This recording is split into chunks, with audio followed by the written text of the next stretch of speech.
Naligo kami sa pinakamagandang ilog malapit dito sa amin.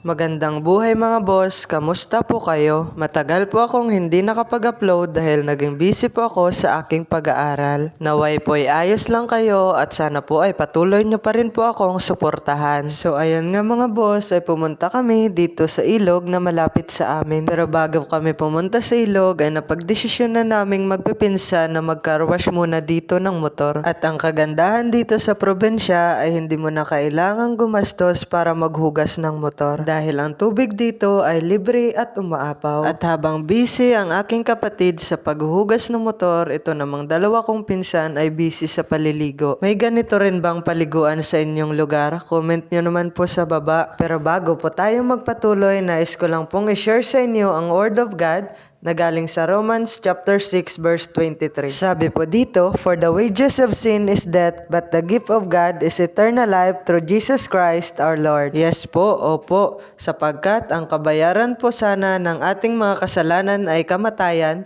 ngunit dahil sa pagmamahal ng Diyos sa atin ay binigyan niya tayo ng buhay na walang hanggan. Sa paraang nagpakamatay at nagdusa po siya sa cross upang mapatawad po tayo sa ating mga kasalanan. Naway hangarin po sana natin ang buhay na walang hanggan na binigay ng Diyos para sa atin. At ayun nga mga boss, pagkatapos naming maghugas ng motor ay pumunta kami dito sa ilog na malapit sa amin. At pagkarating nga po namin ay nabigla kami dahil napakalinis at napakalinaw po ng tubig. Hindi naman po kasi sa lahat ng panahon ay ganito kalinis ang tubig dito. Pero po dahil siguro sa tag-ulan kaya ganito na po yung sitwasyon ng tubig dito. Nakakamiss lang po kasi talaga dahil nung mga bata pa kami dito po yung libangan namin. Kaya tara, ligo tayo.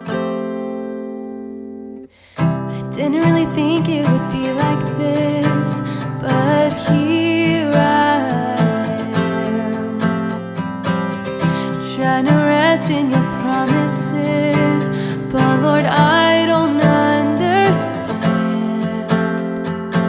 So many dreams that have gone, so many things I'm still waiting on.